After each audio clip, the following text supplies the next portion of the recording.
Thank you so much for joining us today. Hello and welcome to Nature Connects, TNC and Massachusetts's webinar series that connects you with scientists, experts, influencers, policymakers, and our partners from the Northeast and around the world. Thanks for joining us today. I'm your host, Steve Long, Director of Policy and Partnerships for the Nature Conservancy in Massachusetts.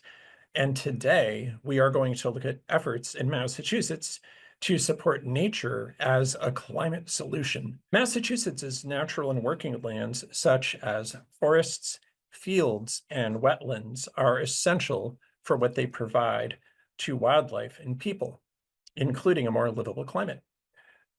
Natural and working lands provide a myriad of benefits, such as promoting social equity and healthier communities by mitigating air pollutants, capturing stormwater, enhancing water quality, increasing shade cover, reducing energy costs, providing local forest products, and providing respite and recreation in natural areas.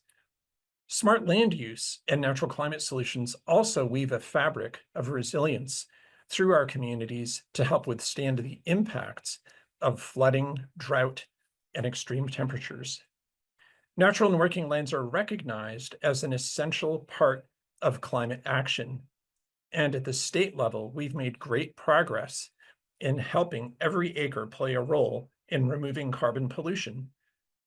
However, changes in land use policies and support for municipalities and private landowners are the key to going the rest of the way.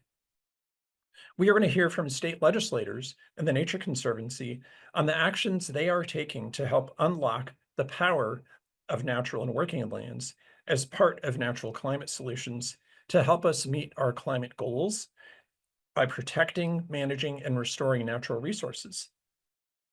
The Massachusetts chapter of the Nature Conservancy played a key role in steering the direction and development of new law and policies by serving for the past 12 years on the state's Climate Change Advisory Committee that developed recommendations and helped create the state's Clean Energy and Climate Plan at the Executive Office of Environmental and Energy Affairs, and then advocated with our state legislative partners to help those recommendations become law.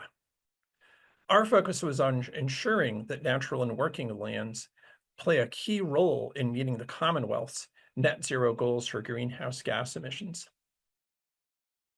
So today, we're going to hear from TNC's climate solutions scientist and the policymakers who helped make it happen on what the new law means and the next steps that are required. We'll hear about why the reforms are needed and what they entail. So I would like to offer a warm welcome to our guests, each of whom have played key roles in ensuring that natural and working lands has a seat at the table when it comes to meeting our climate change goals. So today we'll be joined by Dr. Laura Marx, TNC's natural climate solutions scientist.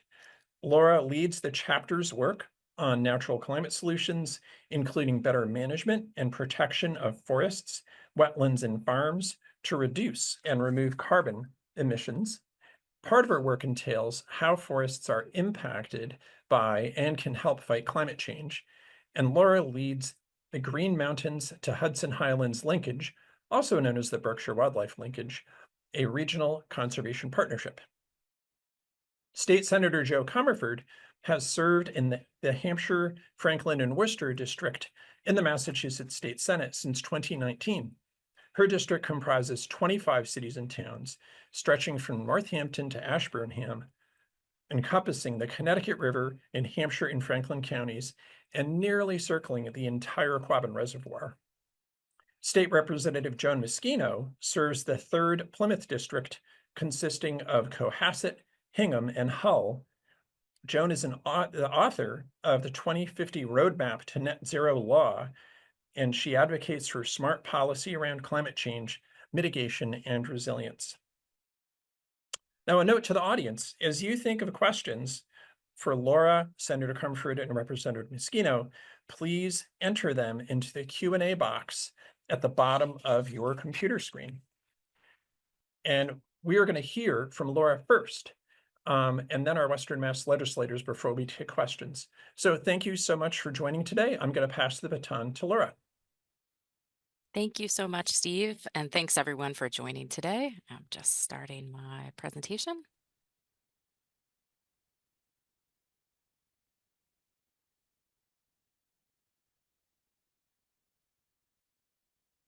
There you go. And hopefully, Steve, you can see the slides, Yes, correct? thank you. Great. Yeah, so I'm really excited to be part of this presentation today. One of the things I always like to start with is it is a little bit of a hard time to be hopeful in some ways.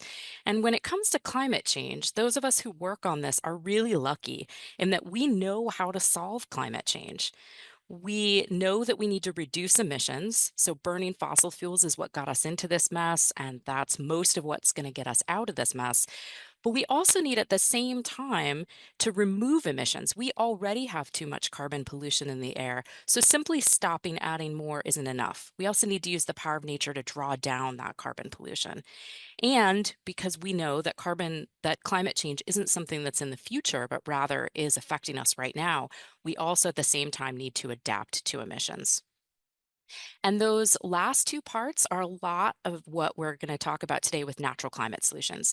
So, Steve mentioned natural climate solutions are ways to protect, restore, and better manage our forests, farms, grasslands, and wetlands in order to reduce and or remove carbon emissions. Now, I'm just going to do two quick definitions on this slide. One of the other terms you may have heard is nature-based solutions. Nature-based solutions refers to using nature to solve a problem. You can use nature to solve all sorts of problems. So the image that I have at the top is of a rain garden, ways to use nature to address the problem of there being too much storm water coming off of this building at once. Natural climate solutions are a subset of nature-based solutions, where the problem that you're trying to solve is climate change, is there being too much carbon pollution in the atmosphere. And so in the bottom photo, you see a reforestation project that has all sorts of benefits, but among them, the trees will be storing and sequestering carbon, pulling carbon pollution out of the atmosphere, and directly addressing climate change. The other phrase that I have on here is natural and working lands, and you'll hear a lot about that later on. I just wanted to point out that I can say forests, farms, grasslands, and wetlands when we're here talking, but when we get into a legislative context, we really need to define all of our terms. And so natural and working lands is just referring to those ecosystems on which we can perform these natural climate solutions. This slide comes from the Massachusetts Executive Office of Energy and Environmental Agency's 2050 Decarbonization Roadmap. And I want you to see a few things here. Natural climate solutions are not a nice to have when it comes to our climate goals. They are a must have. Now, you see on the left that the biggest action we need to take, and I mentioned this at the beginning too, is to reduce fossil fuel use. We can't tree plant our way out of climate change. But in Massachusetts, we have this net zero goal, meaning that our goal is to get carbon emissions as low as possible. But we know we'll never be able to completely decarbonize the economy. And so that's where natural climate solutions come in. We need to have enough natural and working lands in good enough condition that they can absorb an amount of carbon pollution roughly equal to what we emit in any given year. Natural climate solutions, we used to, until about 2017, we used to refer to these as the forgotten solution because lots of the discussions of climate change didn't even mention nature.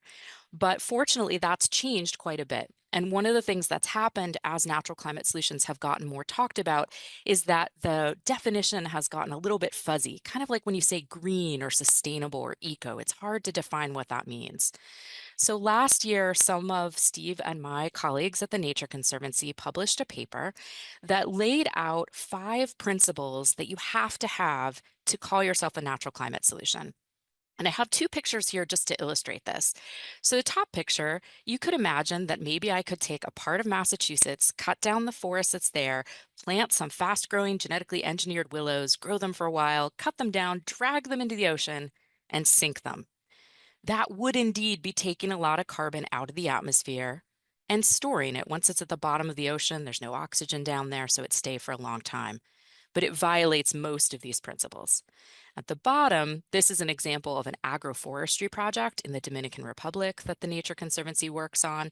You can see all the principles here.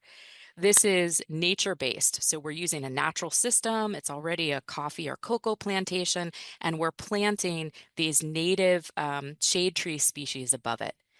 It also has immediate biodiversity benefits once we do that. It's sustainable because we're not replacing that coffee or cocoa plantation. We're simply adding to it. So we're continuing to produce products off of it. And many of these trees are food trees, plantain and mango and breadfruit and avocado and lemon. And so the farmers can either eat that food or they can sell it in the market. So it's a sustainable production of food. And the same would hold for wood if this was a forested site. It's additional. You can go out and measure the size of those trees and the carbon in them, and see how much of that came from the shade trees that were planted as opposed to the ones that were there before. So you've got additionality and measurability, and it's equitable. These landowners are voluntarily participating in the program. They're informed about what it's going to be like. They can withdraw at any time, and they get a lot of technical assistance and support throughout. So in Massachusetts, there is a natural climate solutions role for nearly every acre. And I've just listed a couple natural climate solutions here. So one of the top ones is to permanently protect land. We want to plan our development so we're avoiding entirely those highest carbon forest areas and wetlands and clearing less area around development. And you see on the side, I have protect, manage, and restore. In general, we tend to try to go for those protect strategies first and then move on to manage and restore. Because once you take an intact ecosystem and convert it into something else, there's an element of the carbon that's lost forever, no matter how well you manage or restore that site afterwards. So there's a hierarchy here with protect at the top. Moving on to manage, natural climate solutions can look like reducing nutrient runoff to avoid harming our salt marshes and eelgrass beds. The carbon there is stored underground, so you can get centuries of carbon in that anaerobic layer as long as you keep the system healthy. And it can look like choosing climate smart forest management, so you're balancing wood production and carbon storage over time.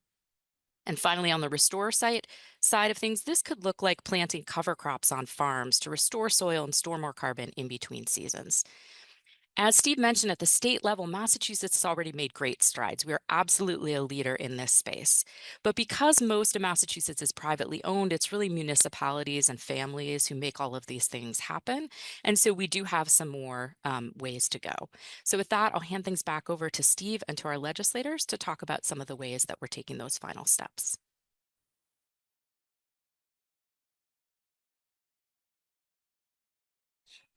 Laura, thank you so much. I always greatly appreciate hearing you talk about natural climate solutions.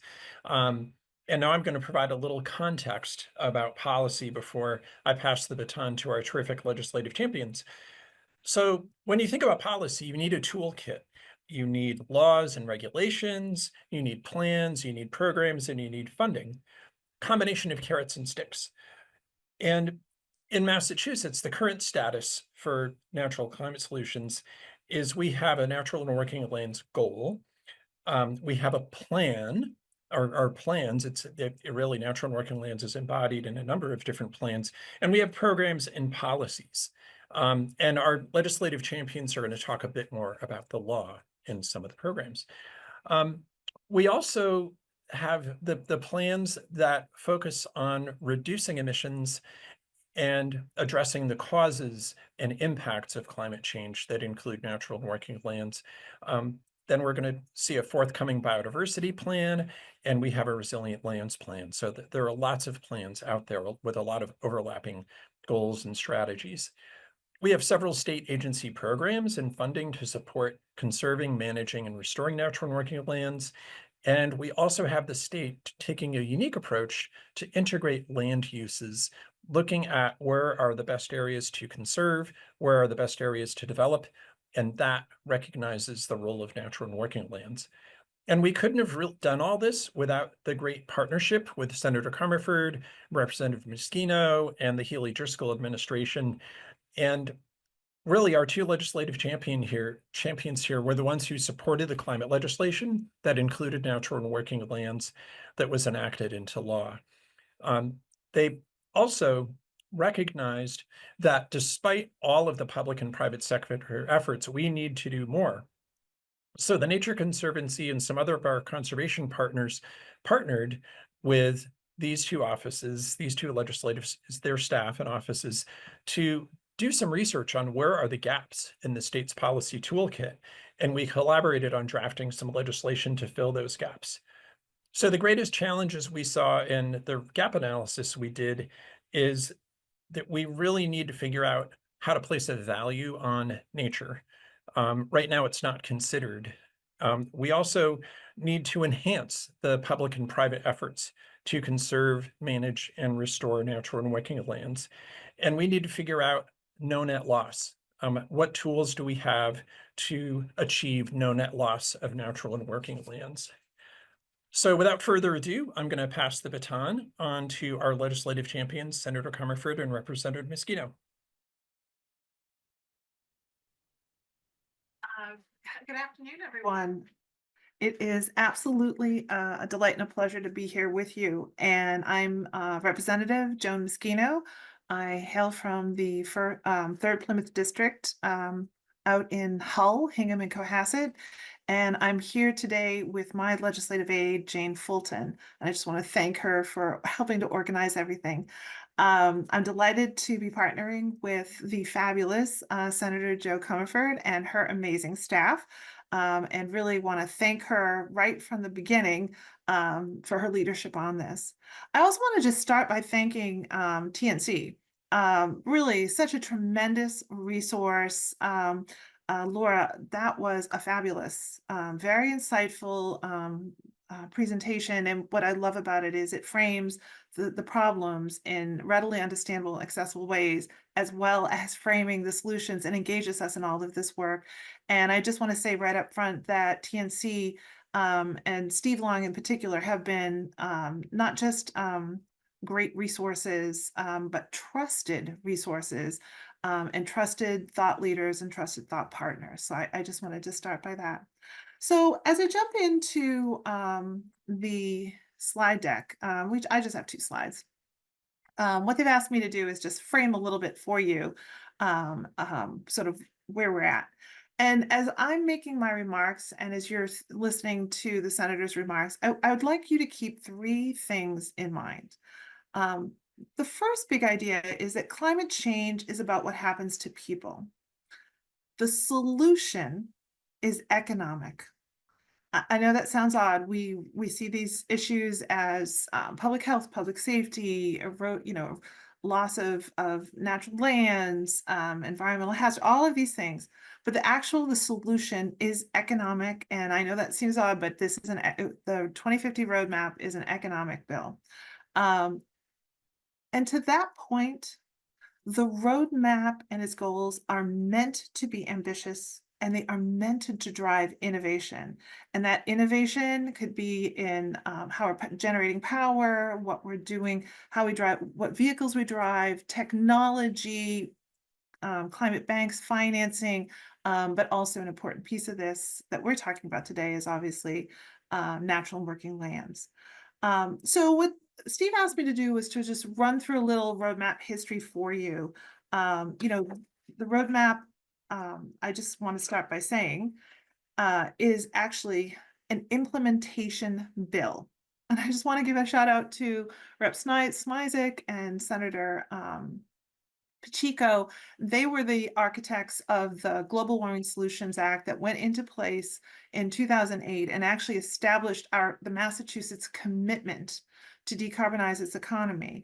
And after responsive to a series of lawsuits that really just distilled down to this idea that Massachusetts needs a plan.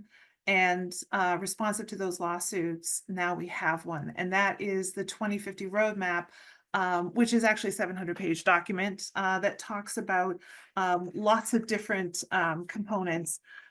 So when you think about the roadmap bill and legislation, it it codified the new target from 80%, or what is it, 80% of the 1990 standards to net zero. It gave strong interim goals at 2030 and 2050. They were a floor, not a ceiling. It had a 30-year, think of it as a 30-year plan for carbon emission reduction, mitigation, and implementation strategies. There are 8 pathways. They're integrated across all of the sectors now. They're 5-year interim. We're coming up, we're in 2025. There's 5-year interim just to see if we're getting on our way to those 2030, 2040. It's has a people-centric lens, which we built in intentionally, so that as we're thinking about these things, we're always evaluating it against the impacts on people. And that includes cost and socioeconomic factors and affordability and environmental justice, things like that. And it also built in transparency requirements, accountability out to the public and to the legislature, both for engagement and feedback, but it's really trying to create an iterative process, if you will. So given those elements, today we're focused on one of the important ones, which Steve just illuminated, which is the natural and working lands. I will just give a shout out to Steve Long. When I was drafting this bill with the Conservation Law Foundation, he came to me and said friendly amendment. And that was how we brought forward the natural and working lands as part of the underlying solutions and set that at 15%. And Senator Comerford is going to talk a little bit about how this bill works. But I wanted to just frame it as you're listening to her talk that and when you're thinking about what Laura's remarks were, and the whole point of Roadmap was to inspire action, to engage on those sectors, and to align all of the work towards that goal. 30 years of planning. We don't do this very often. It's 30 years of planning. And, you know, to Laura's earlier remarks, we are well underway. There are reasons to be hopeful. We are well underway on how we reduce and mitigate, but there's some urgency around really starting to unlock each of these sectors, including natural and working lands. And there is real urgency to move forward and to not lose what we've already gained. I will just say that Massachusetts has always had a strong commitment to conserving natural and working lands. And in fact, when you look at what we have now, it's very robust. But there's a lot of tension right now. There's a lot of competing demands for this land.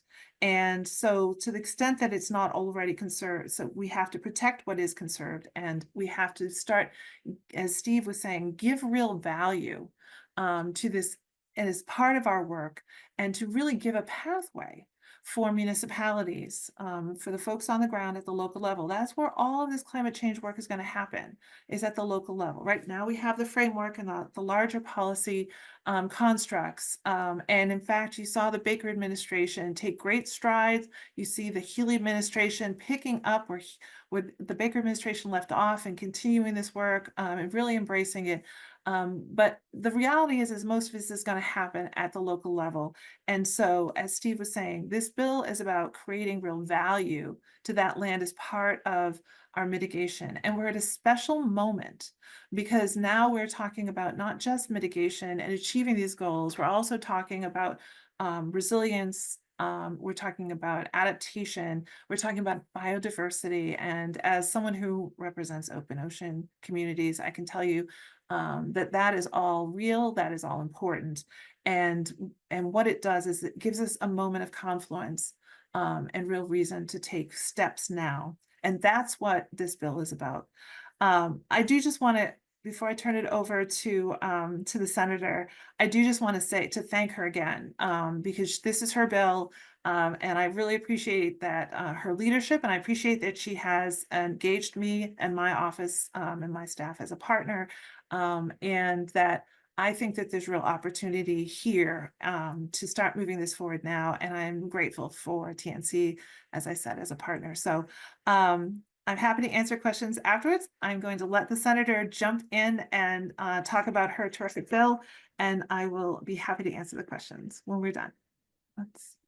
Rep. Meschino, thank you. It's our bill, honestly, Joan. We can't imagine doing this without you. And I want to start by thanking you for the 2050 roadmap and all of your work and your leadership. And I love that as you represent open ocean, right?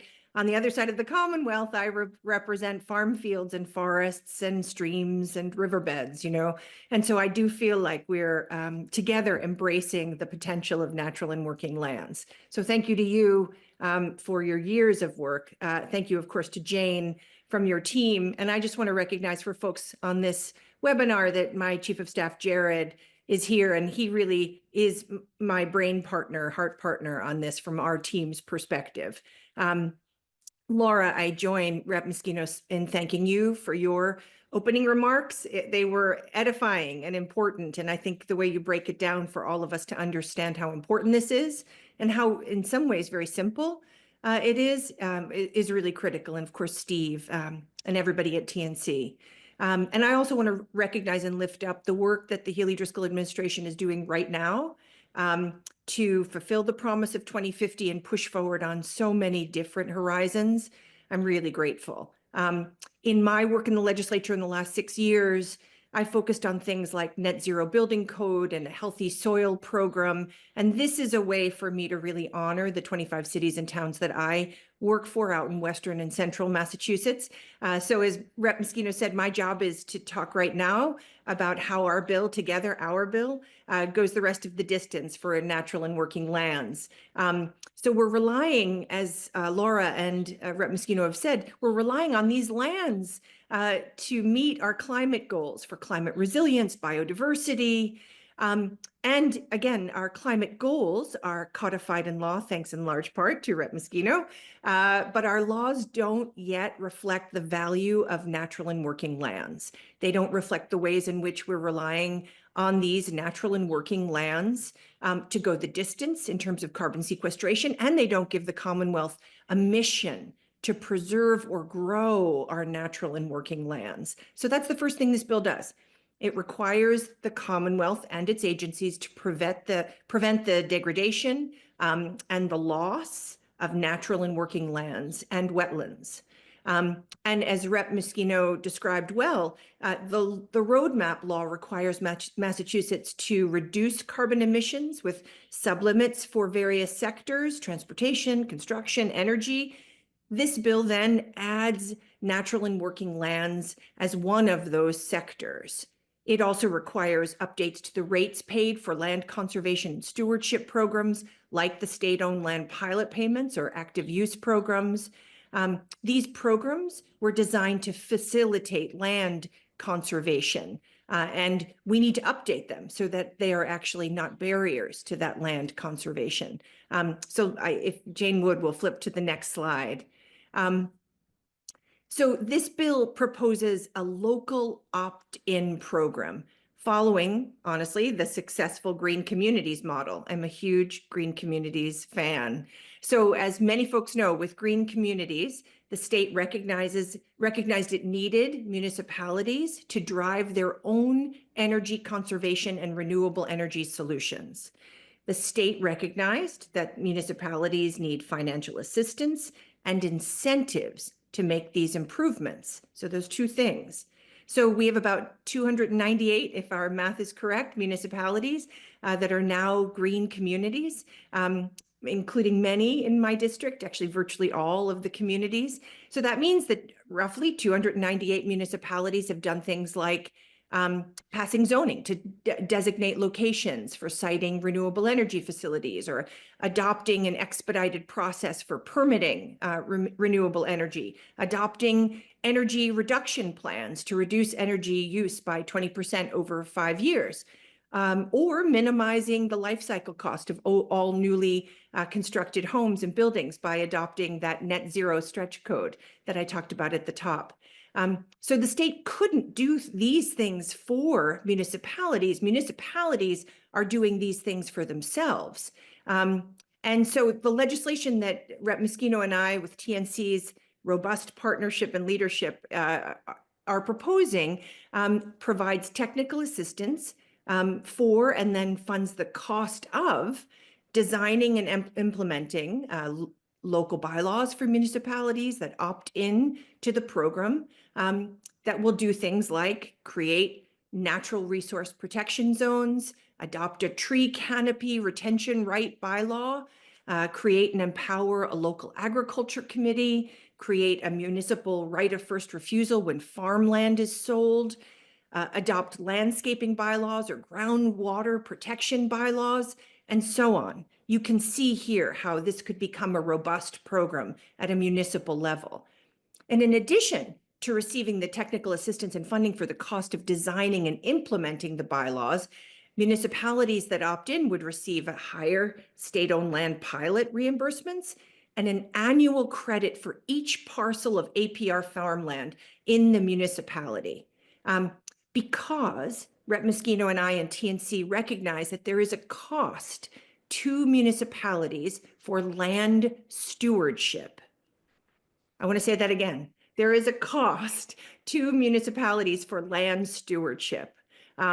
This land is either not taxed with commercial rates or comes off the property tax rolls entirely. Municipalities cannot be asked to choose between stewarding these natural and working lands or being able to fund their schools or their fire or other first responders, right?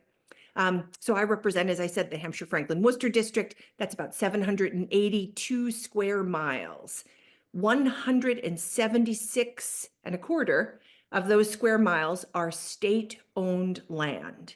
It's a back of the envelope calculation, so you'll allow a little give or take there, but that's roughly 22.5% of the land in my district. So we feel, although we're really proud of stewarding this land, we feel a downward economic pressure in Western Massachusetts.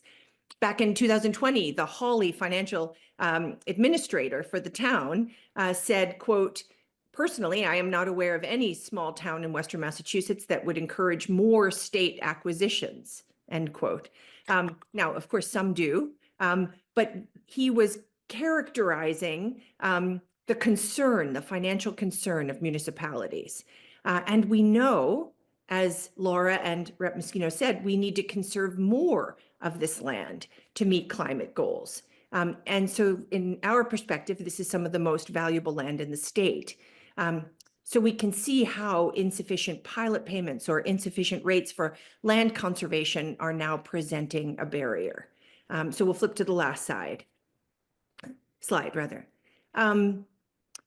So at the same time, and this has again been discussed, my district, like many others in the Commonwealth, we can't afford to lose more population. So we can't have any more downward economic pressure, and we can't lose population.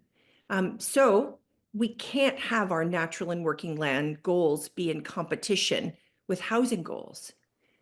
So this bill provides exemptions for housing development, and it helps municipalities that ensure that development will not be in competition with the protection of natural resources. Similarly, our MEPA law was written before things like battery energy storage facilities were common. So now you could have a battery energy storage facility proposed to be sited on a town's aquifer. But MEPA wouldn't require an environmental impact report unless it met a certain threshold of forest clearing. And we've had these collisions in Western Massachusetts. So we propose in this law updating the MEPA threshold to be scaled for different environments so that we can site renewable energy while we protect natural and working lands. So I'll end it there and be delighted to join Joan in taking questions. Terrific. Thank you so much for those fabulous presentations and your leadership on this legislation. So we have several questions in the chat, and I think it makes sense to go with some of the low-hanging fruit first. Somebody asked for the bill numbers because there is a Senate bill and a House bill. If you look in the chat and click on the link to the PDF for the bill summary, that has the bill numbers in it. So, thinking about the broad base of questions here, how can people get involved if they want to support this legislation? And where is this bill in the legislative process? I'll just jump in super quick and then we can work with everyone to answer. First of all, thank you for that question, right? I believe the representative joins me in believing about the power of constituents to make your voices known in the legislative process. It's one of the reasons the legislature has passed robust climate bills, because we have advocacy groups like TNC and we have the best constituents propelling us forward. That's just true. So it's before the Environment and Natural Resources Joint Committee. It will have a hearing. You can sign up on My Legislature, the MA Legislature webpage. Perhaps we can put that in there. You can track this bill as part of a favored bill, and you can make your voices, and your opinions known to the Joint Committee. You can send in written testimony. You can come in virtually. You can come in person. You could sign up for TNC's updates, and I'm sure they're going to help people testify. So you could do any of those things, but the important thing is that you do make your voices known, and you can like the whole bill. You can like only a piece of it. You can suggest changes. That's how the legislative process happens. Yes. And just uplifting the senator's remarks, I did just want to also say is that each and every one of you has a state rep and a state senator, and you should get to know them. You want to make sure that they know who you are, that what the issues are that you care about in the most general terms. And then when you're called upon by an organization like a TNC or 350 Mass or Sierra Club, or Audubon, any of them, you will already have that relationship and you can make a phone call, stop by their office hours, go and please remember, sometimes we're elusive and hard to catch. Make a good relationship with the legislative staff and the aides, because at the end of the day, I will ask Jane who she heard from on what topics and what she thinks is important. And you want to make sure that you have that good relationship and rapport, so that that your legislator knows, oh, if Steve Long is calling me, it must be important. Oh, it must be something going on, so that that you have that relationship ready to take action, because that is how bills move, is when legislators know to call a chair or to send a note to House Ways and Means or to reach out to the Speaker's office. And we are flooded with information. So make sure that yours is a recognized and known name. And I did just want to give a shout out. I was trying to glance through the participants. There's so many of you, but I did spot Representative Steve Owens, who is also a climate warrior, and I think filed the reforestation bill. So I just wanted to give him a shout out. That's fabulous advice that you both have for constituents getting involved, being a familiar face, being a frequent flyer. And I also want to appreciate Representative Owens as well. So one of the things that led to us thinking about this legislation was what you both had heard from your municipalities and constituents. And this bill is attempting to try to meet the needs of municipalities, and we heard a little bit about municipal budgets and stewardship and payment in lieu of taxes. What are the themes that you heard from the municipalities that helped draw your interest to this particular policy area? So I'm happy to go first. So as the author of the roadmap, once everything got put into place, and the Baker administration put out the 2030 Clean Energy Plan, which I think got dropped into the immediately from my municipalities, I heard is, all right, what do we do? How do we engage? And it was coming from both local advocacy groups, but it was actually coming from municipal leadership. They it very much resonated. And in my district in particular, very much both around clean energy plans. I mean, most of you probably know Hull had land-based turbines, but also from like town meetings and putting in place these things. And what they're really looking for is funding. So green communities, the municipal vulnerability planning, that was huge, because that actually gave municipalities an appreciation, because they had to do that work to get other grants, gave them a real appreciation for both what their vulnerabilities were, but also what their assets were.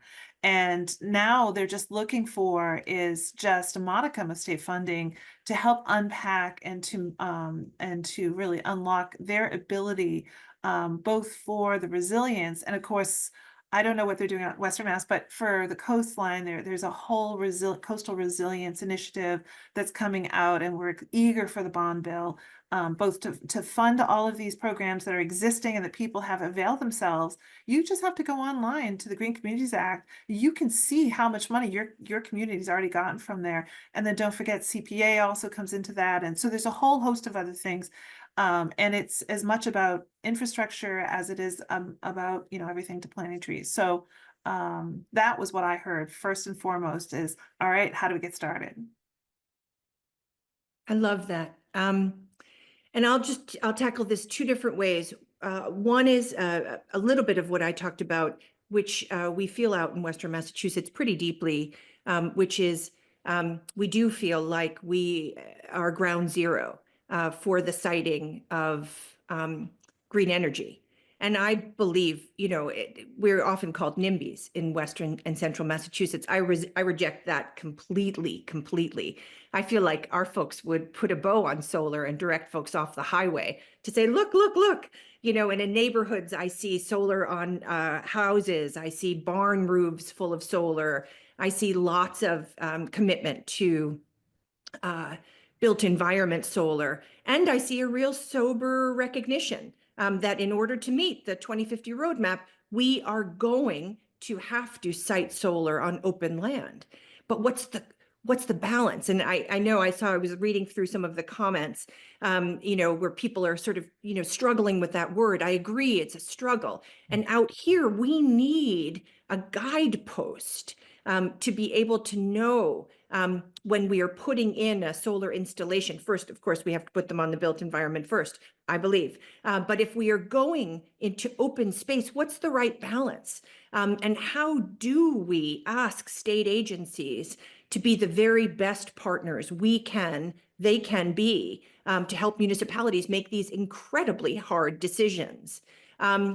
And so, that's where we bring MEPA in. I really value MEPA's work. I believe we need more of MEPA as we come into the 2050 roadmap, this home stretch, to help municipalities understand, especially those like the ones that Representative Meschino represents, the ones I represent, that are holding down carbon sequestration, part of the solution. How do we value that work even as we ask them to do other work? So that's one collision I just want to name, and I want to reject the NIMBY. And I saw NIMBY defined in the chat, and I appreciate that, right? Not in my backyard. It is something we reject out here. We love green energy, and we love our forests and farmlands and streams.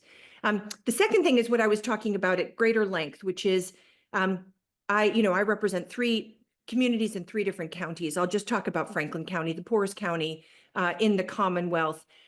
There has been a national study done looking at population loss, and 5 of the communities I represent currently are slated to be non-existent by 2100 because of population loss. And that's because we don't have enough infrastructure out here. We don't have economic development. We're losing population. So at some point, we will become ungovernable. Now, of course, I reject that. I reject that because that's a policy decision, and I think we could do better for rural communities. But how do we do better, right? How do we build their infrastructure? And that's why Rep. Meschino and I and TNC are looking at that carve out for housing, right? Because we need people in order to be viable. And then how do we actually value the land that we are asked to steward. So Warwick, about 700 people in Warwick, 50% of their land is state owned. It's actually breathing for the Commonwealth. That should have a price attached to it. We must recognize the value of that. The people of Warwick still have to run roads through that forest. They still have to send police to help hikers, right? There are costs and we have to help them. Similarly, the communities ringing the Quabbin, we send about 250 million gallons of water, pristine, probably best in the world, east every day to Boston, so that millions of people in Eastern Mass have pristine drinking water, which has been called, by the way, invaluable by developers out east and leadership out east. So how do we help these communities remain solvent, have public, first responder services, keep their schools open?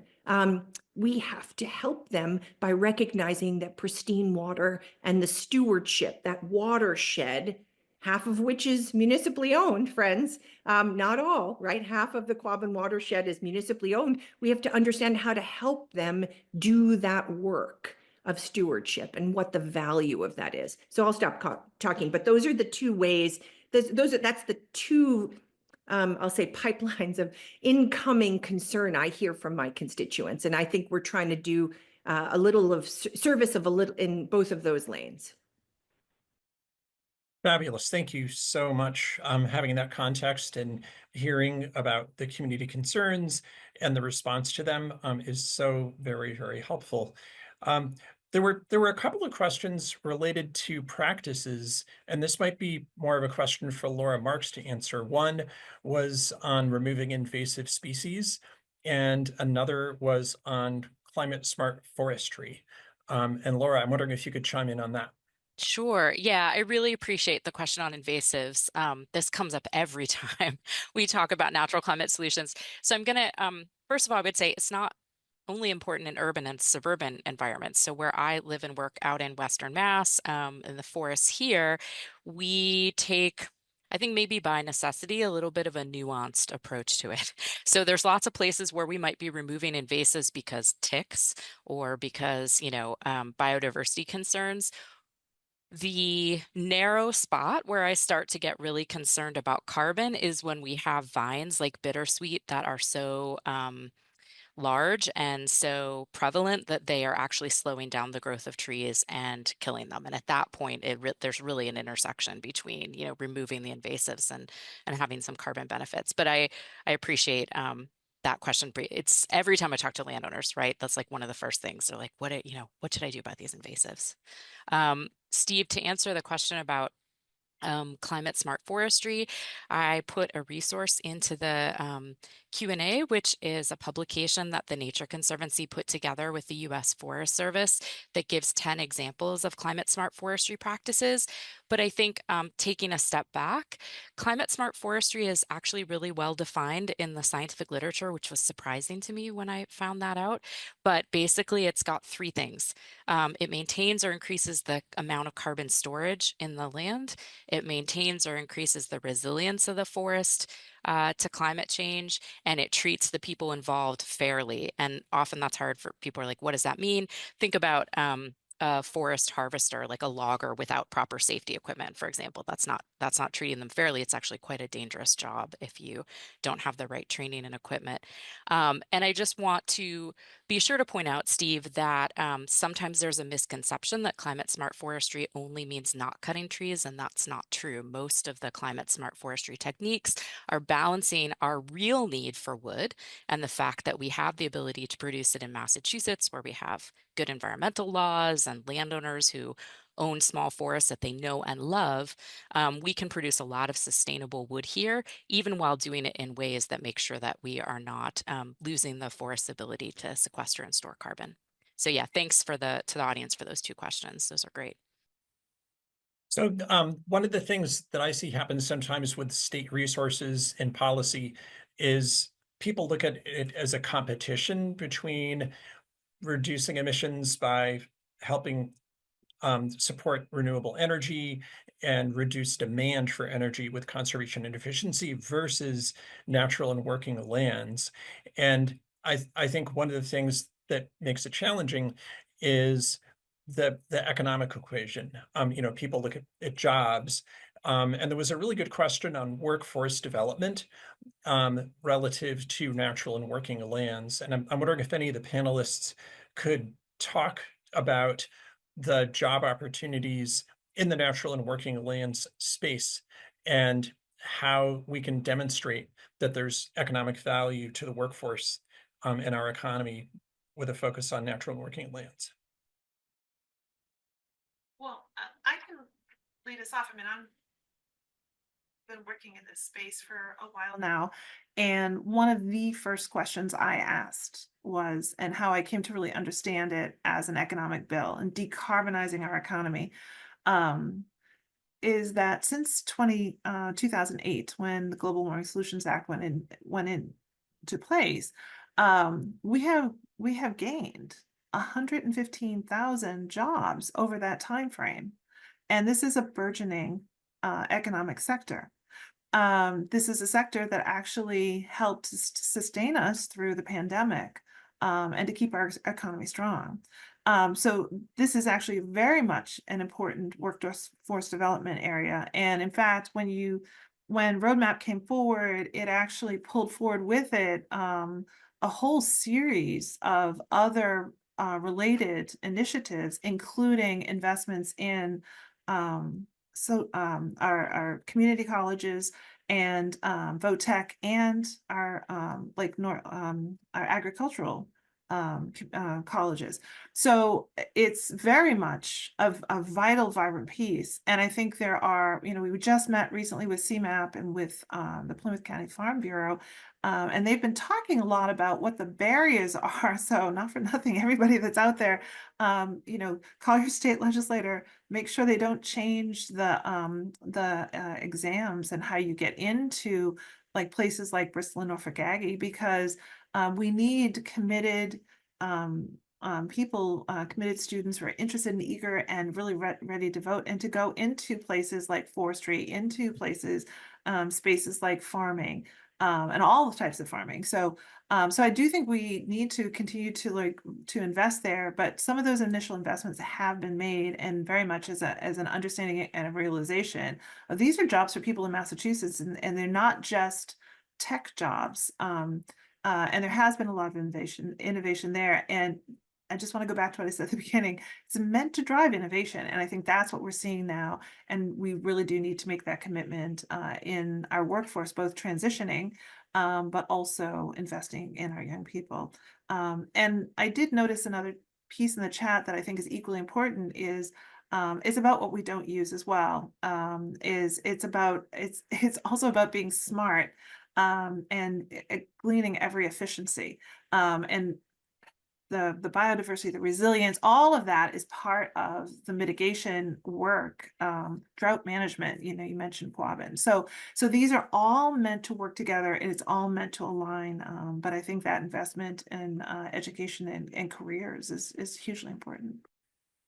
Thanks so much. I'll just build Please. on that super quickly. I think that was Judy Eisman, Rep. Meschino, who calls me to task all the time about conservation having to be, and innovating around conservation having to be at the center of what we do, right? We don't necessarily need more all the time. We need to conserve. I'll just say two quick things. One is to build off what Rep. Meschino just said about the legislature and the administration's clear interest in having community colleges or voc tech schools really focus on this. We've made community college free in the Commonwealth. And one of the conversations we've had over time are the kinds of ways in which community colleges graduate, class after class of people who want direct applied employment, right? That is taught in these wonderful institutions. Same with voc tech schools that have seen a great deal of investment. Also, I'll just give a little nod to the 21st Century Agriculture Commission. We're about to release a report. This is leader Kate Hogan, who is a rock star. And, she and I are doing this, and we're specifically looking at the kinds of investments in workforce and training, technical assistance, like, for example, UMass Extension, as a necessary partner in how we are going to support farming, but also natural and working lands going forward, right? Because we need their kind of scientific training minds to help, the next generation of young leaders take control of the work that's envisioned in these plans. So it's that'll be coming out. And as I think Steve and both Laura and Steve talked about, there are lots of these plans, and our job is to see them knitted together in the strongest, most cohesive, most aligned way, which is, I think, what we're all trying to do through these different reports and the different legislation that we're considering. That is really terrific. Thanks so much. And those feel like some nice wrap-up remarks from you, Senator Comerford. Rep. Meschino, do you want to take 1 minute for a wrap-up remark and then go to Laura? Sure. So first of all, thank you again. This is fantastic. I am delighted to be partnering in this work. I will just say that, again, roadmap is meant to inspire, innovate, drive innovation, and to align all of the work.